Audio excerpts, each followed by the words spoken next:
Dart here from Zephyr War Games, and today, as you saw from the intro, I am bringing you an update to my most favourite deck around, and that is of course Dark Magician.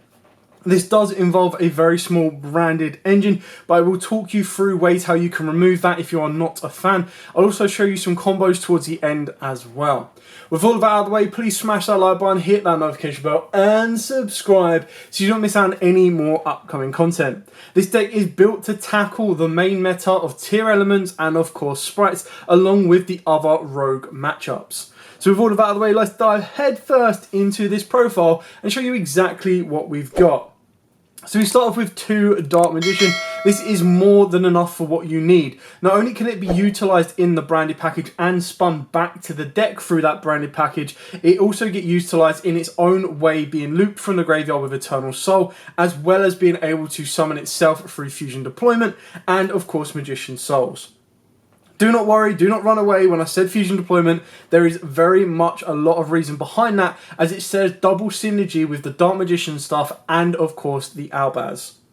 We then play, in theory, 4 copies of Illusion of Chaos. So the preparation of rights will only be searching out Illusion of Chaos, and Illusion of Chaos itself is incredibly powerful. So you reveal it in the hand to then add a card that lists, or a monster specifically that lists Dark Magician in its text, Hello Magician's Rod, Magician Souls, to your hand, and then put a card from your hand back onto the top of the deck. So you can of course put itself back. You can even put the card, you can put another copy of the card back if you want to. You can put a Dark Magician back, you can put a second Fallen of Albaz back, anything you need, and then you're pretty much good to go from there. Speaking of which, we are playing triple Magician Souls and triple Magician's Rod.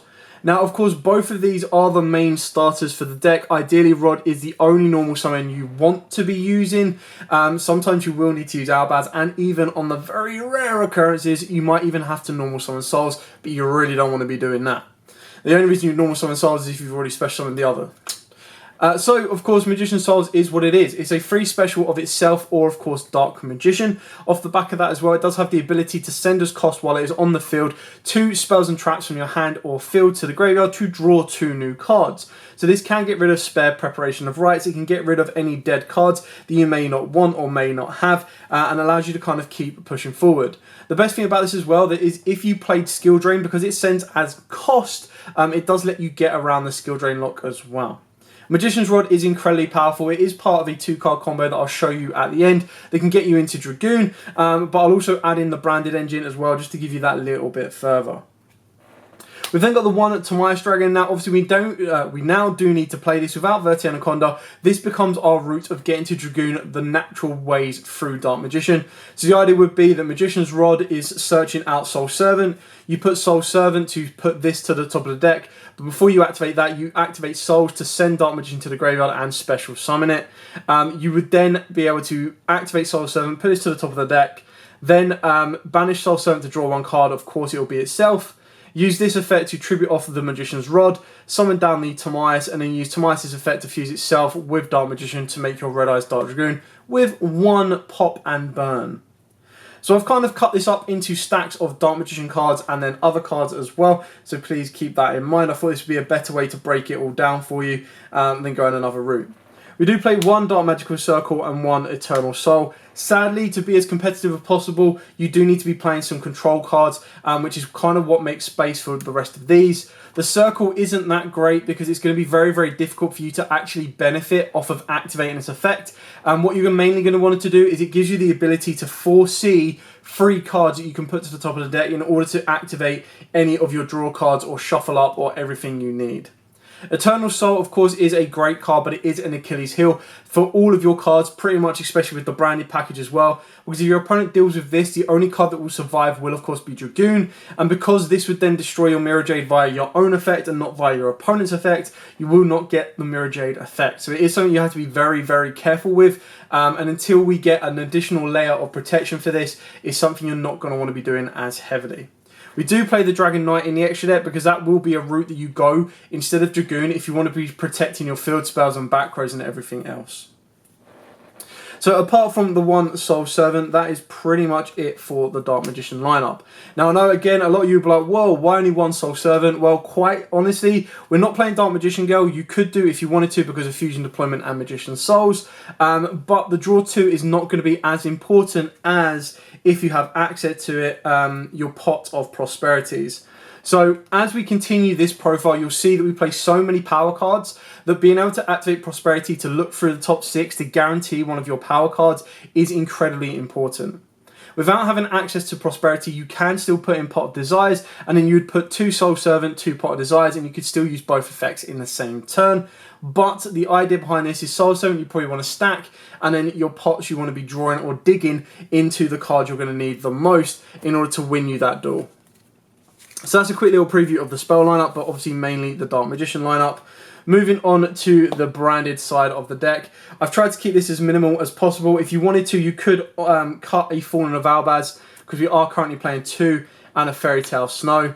And the reason we're playing the Fairy Tale Snow is the card's busted, it does need to get banned, but the idea would be that you go into your Albion Dragon by sending an Albaz and a Snow, and then of course what you want to be doing is you want to be banishing your Albaz plus your Albion Dragon to make your Mirror Jade, or if you've already got a Dark Magician in the graveyard, you can banish Dark Magician with either Albion or more likely the Fallen of Albaz, and that will provide you with a Red Eyes Dark Dragoon or a Dark Magician the Dragon Knight.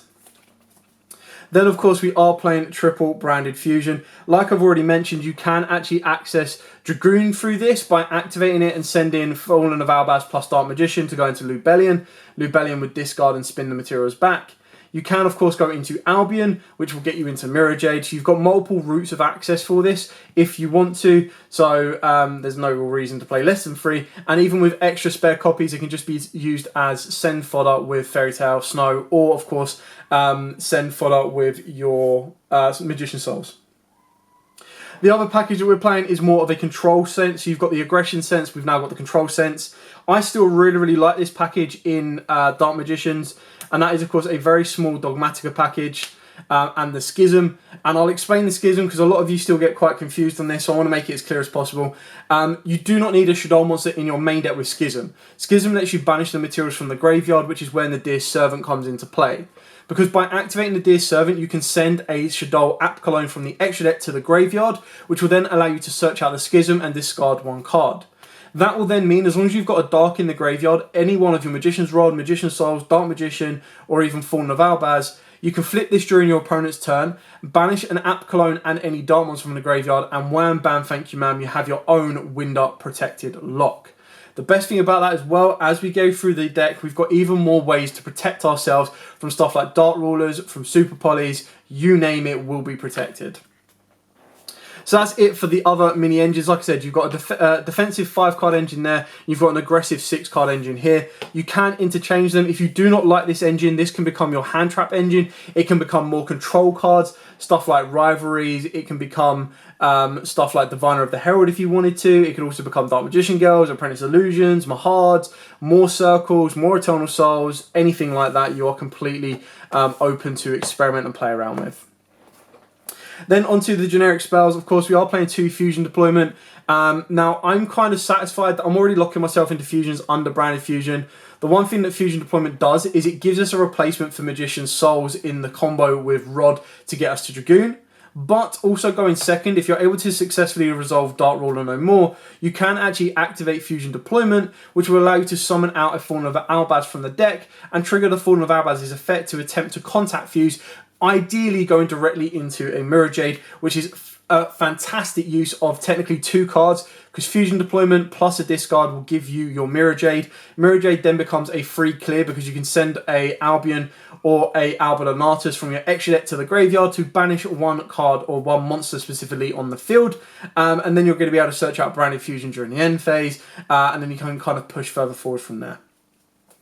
Then for the next spicy little engine, this is where the power comes into it. So we are playing a field spell engine of Terraforming, Secret Village. I can't find my copy, but Secret Village of the Spellcasters. For those of you who don't know, is while you control a Spellcaster monster, your opponent cannot activate spell cards unless they control a Spellcaster monster. Meaning they can't even draw phase, standby phase, you name it phase, Super Poly you, unless they have a spellcaster on the board, they can't Dark Ruler no more you, they can't Lightning Storm you, they can't Twin Twisters, MSTs, you name it, they can't do it. It is incredibly powerful, and the reason I've only gone with one and not multiples is because with this format you can never guarantee if you're going to go first or second, which is why we combo off with so many different field spells. So, Secret Village is if you're worried about Dark Rulers, Super Polys, if you're worried that they're actually going to be able to play spellcasters. If they do play spellcasters and they're playing something like Tier Elements, for example, and they happen to draw the snow, God, the luck's with them, you can also play Necro Valley. Now, the reason Necro Valley is just as crazy or more powerful in this kind of scenario than a Mystic Mine is for the fact that you can activate this your turn without it destroying in the end phase. It stops people DD crowing you, it stops them being able to activate smashes on you, it stops them being able to banish, to move toads back from the graveyard. It is just as powerful as Mystic Mine, but there isn't a ticking clock. So if your opponent doesn't main deck an out to Mystic Mine, they might just wait for you to kind of balance the board and then clear it off. Whereas with Necro Valley, if they don't play a main deck, you don't need to get rid of it. Yes, it hurts your branded fusion engine, but the idea is by the point that you activate your Necro Valley, you're already set up with a Mirror Jade and or a Red Eyes Dark Dragoon, and you're going to be able to control the game and win the game just off of the back of the Dragoon negate, which means you hold back all of your hand advantage, and it should just go negate, gain a K, negate, gain a K, and you keep going and going and going and going until you've reached the game. Mystic Mine is obviously for the best go second one of just being able to go, cool, Dark Ruler, Mystic Mine, yes, I'm a fun Yu-Gi-Oh player, but while this card is legal, you still need to play it. It's the exact same thing with Snow. If your deck can utilize and abuse one of the most broken cards in the game, you have to do it. So, we are playing triple Dark Ruler. Now, the reason we're playing Dark Ruler instead of Droplets, yes, of course, if you do resolve and get Dragoon on the board, in the old sense, when you got to use Red Eyes as well, it would lead to a simple OTK. But because we're not using Red Eyes, we're only ever really going to get one pop off of the Dragoon and be able to actually go Dark Ruler no more, shut your opponent's board off completely, make Dragoon, pop one card, kill one card, activate Fusion Deployment, link off one more, fuse off one more card to a Mirror Jade, detach, banish. You've completely blown your opponent's board out from the fact of like 3 or 4 cards, or you just go Dark Ruler, Mystic Mine, and they're sitting there like, well, hopefully I've got smashes, or if I don't have smashes, I'm not going to be able to deal with this, and you're able to build your board. It also gives you that ability of not compromising your deck of going, oh, well, if I win the dice roll, I know I want to go first, and I know I should go first, but because I'm main decking Dark Ruler and Mystic Mine, I should really go second, and then you lose that duel. It kind of gives you that sense of, well, I choose to go first, and you go, Dark Ruler, Mystic Mine, and then loads of other go second cards I can't play. So you want to minimise that risk, but you also want to maximise the ability of that extra 6th card getting you into one of these. Speaking of balance for first and second, we are playing triple Gozen match. This is completely fine with the Dark Magician cards and, of course, with the Shaddoll cards and with the branded cards as well, because you can use Titaniclad, you can use Mirror Jade. The only one you can't use will be Lebellion because it will lock you into lights and you'll cry a little inside. Keep in mind as well that Fairy Tail Snow banishes for cost, so you might be able to get away with banishing the Gozen to still summon it back and Book of Moon it. The reason that Gozen is quite powerful, yes, it's a little bit less effective against the Tier Element matchup, but then of course it will kind of slow them down, being able to go through their extra deck, sometimes being able to go normal summon Rhino Heart, you go Gozen and they go cry. Then of course you've got to remember that you're only playing Darks as well, so you're completely fine and protect from this. You look at stuff like Sprites as well, they normal summon Beaver, you flip Gozen match. The reason I've gone with Gozen match over anything else is technically it is a board breaker as well. If you were to be able to just set everything up and they can't clear it off, during your opponent's turn, you can flip the Gozen match, and if they've got a Toad, for example, you can activate Dragoon to negate, and you're protecting your Gozen match resolution. And once Gozen match kicks into effect, straight away it rips the entire board apart, because then they're not able to activate Elf to bring back. They're not able to use any of the Toad effect from that point on because it's already in the graveyard. They would then lose their orange. So the only time you would lose to this is if they leave Carrot and have Toad on the board, and you don't luckily get into Dark Ruler no more. So you can kind of see the sense of this, that even if you do go second, Gozen can actually help break a board rather than just help you set up a board. That's also the very good thing about the Schism as well, is when Schism resolves, you can also send a monster of the same type that you fusion, which means you can send a dark monster from the to the graveyard, which can, of course, be even more powerful. Moving on to the extra deck, we are playing 2 Red Eyes Dark Dragoon. Like I said, there is the natural way of getting to this, which is your Rod, Soul Servant, Timaeus Dragon, Dark Magician, off you go. Then, of course, you do have the branded Fusion Engine as well. So there will be times you'll be able to get through 2 of these. If you wanted to, because you are playing the Albert Lenatus, you could also play Magical Eyes Fusion, because then you can search that during the end phase after you've activated it. And as long as you've got a Dark Magician and a Dragon in the graveyard, you're good to rock and roll. We've then, of course, got the Dark Magicians. It's not an absolute necessity in this extra deck. You can swap this out for stuff like the Dark Charmer into a Selene, into Access Code if you want to. It just means you have to be a little bit more cautious on the way you play so you don't lock yourself into fusions.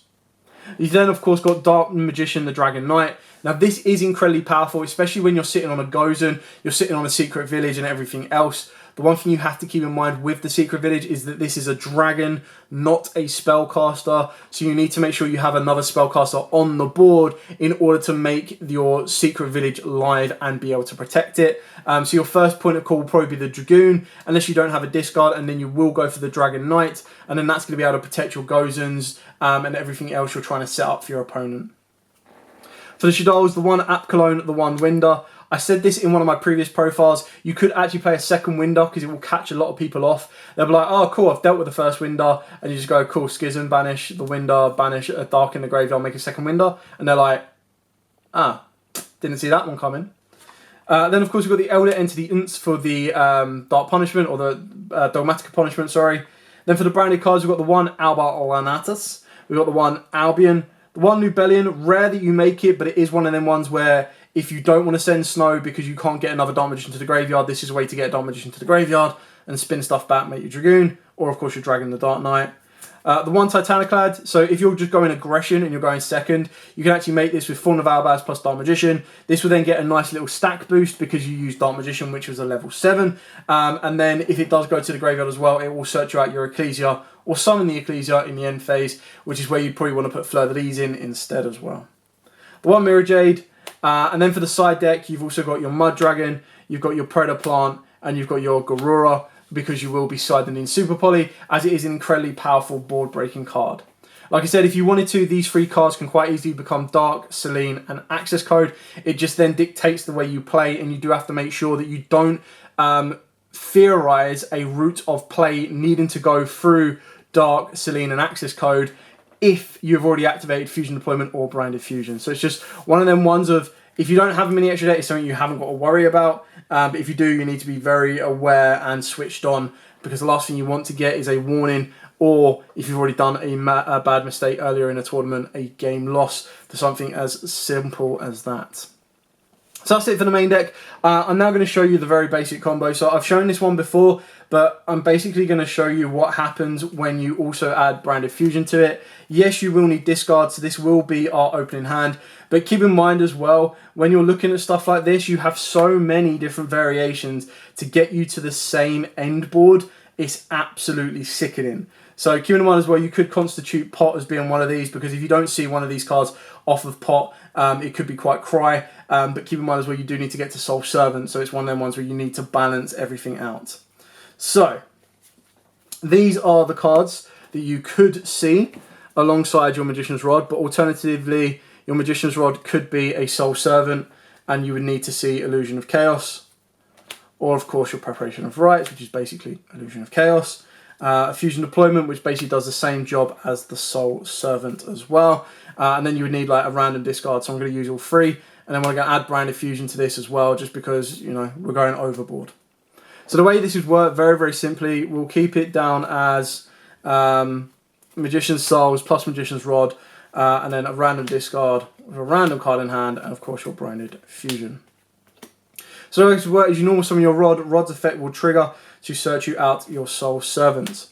Then all you need to do is get Dark Magician to the board in one way or another. So in this scenario, we'll use Magician's Souls to send and summon, putting Dark Magician onto the board. You'll then activate your Soul Servant, putting your Timaeus Dragon to the top of your deck, and then you'll be able to trigger the graveyard effect of your Soul Servant to draw said Timaeus Dragon. You then use Timaeus Dragon's effect, tributing off the Rod to special summon itself down. You then use Timaeus Dragon's effect to fusion summon using your hand or field. and that will give you a wham bam Red Eyes Dark Dragoon before you've even hit your 5th summon. So you need the additional cards in hand, so you've got the ability to discard, but then if you activate your Branded Fusion, you're then going to be able to go, oh cool, sweet, I'm now going to get one of the other best fusion boss monsters around, being Mirror Jade, and that's very, very simply done. So you send your Fallen of Albaz, there we go, with your Fairy Tale Snow. Now obviously, if you wanted to, you can go Lubellion and do discards and everything else. This one's just going to require you not to use any of that, you just banish it. So this will then summon you out your Albion. Now, if you wanted to keep your Albion on the board for aggression plays the next turn, as long as you're not worried about Super Poly, because you really are asking for it, leaving it like this, you banish your Fawn of Albaz, and rather than banishing the Albion to make the dragon, you can also banish your Dark Magician. That can then give you a Dark Magician and the Dragon Knight, or because you're going to want to be going for your Mirror Jade, you can banish the Dragon as well, and this will give you your... Mirror Jade. So you can either go Mirror Jade, like if this is Secret Village and Gozen, I'm probably going to go Dark Magician the Dragon Knight because like my opponent's not breaking that board. Keep in mind as well, if any of these are Nadirs, you get to add a Winder to the end of the board. Like how ridiculous is that? So let's just say, I'm going to keep one in hand for discard, but like I'm just going to say we've got the absolute nut. So this is the basic end board of what you're going to get. Let's say that one of these was a Desires or something that got us into a Nadir Servant, or we had a Nadir Servant, so we'll take about this random. So this is how you can add more to your board. It's ridiculous. Activate Nadir Servant, send the App Cologne. And this is where it gets a little bit silly because you do need to regain a card to the hand. Otherwise you're not going to have a Dragoon negate. So you got to be very, very careful. So you resolve the Nadir, you search out your Ecclesia. The effect of the App Cologne will go off, which will search you the Schism. You'll have to discard a card in order to keep the Schism in the hand, so you discard the Ecclesia. This will then allow you to keep the Schism. You then set the Schism. You've got the one card in hand for your Dragoon negate. You pass your opponent does whatever they want to do. They go, stand by main, activate E-Telly, and you go, sure, change Schism, banish the App Cologne, and banish any dark in my graveyard. At this point I've got a Magician's Rod and or a Magician's Souls. And I'm going to summon out a Winder. And it's like, cool, go on then bro, what are you going to do? And you just go Mirror Jade if you want to. Mirror Jade send a Albalonatus. Albalonatus will then let me search out a Branded Fusion. And you go, cool, so end phase, Albalonatus, search me out a Branded Fusion. Still got that one card in hand. Let's say we discarded that card to negate with our Dragoon. So we've got an empty hand, but then the Albalonatus is going to let us recur, so we get a Branded Fusion. We draw for turn a random card. We activate Branded Fusion. We send, not that we need to, this is overkill, but we're going to do it anyway. We're going to send Albaz, and we're going to send Dark Magician. And we're going to go summon out Titaniclad. So that's our one special summon under Winder. Winder can't attack directly, but what does it matter? Titaniclad's effect is going to go off. We've still got the card we drew for hand to protect with Dragoon. Dragoon would have already negated, so it will be up onto 4k. So you just go, cool. I've already banished the one card you special off of V-Telly. You couldn't special more because of Winder. So 4, 7, and then definitely overgame there. So that's just an overextension example. Again, if you're digging for Nadir Servant, like if you're worried about Dark Ruler, that's where you need to protect a little bit more. But then you do force your opponent to hold the Dark Ruler back if they know you've got the Schism. Because if they know you've got the Schism, there's two ways you can do it. Is you can burn the Dragoon Gate nice and early, and then you can flip the Winder so that when they put themselves in a position, they're in a position that they can't really come back from and you've already burnt out their resource. Not to mention, you also had Fairy Tale Snow in the graveyard as well, so you were fully loaded. Anyway, I hope this has been as in-depth as I possibly can, maybe for you guys, and it makes a bit of sense. If you do have any questions, by all means, please put them in the comments down below. I am always more than happy to answer them for you guys, especially when it relates to my favourite deck in the world, being Dark Magician. As absolutely, guys, thank you so much for watching. Don't forget to like, comment, subscribe, share. Till next time, as absolutely always, stay safe, and of course, happy dueling.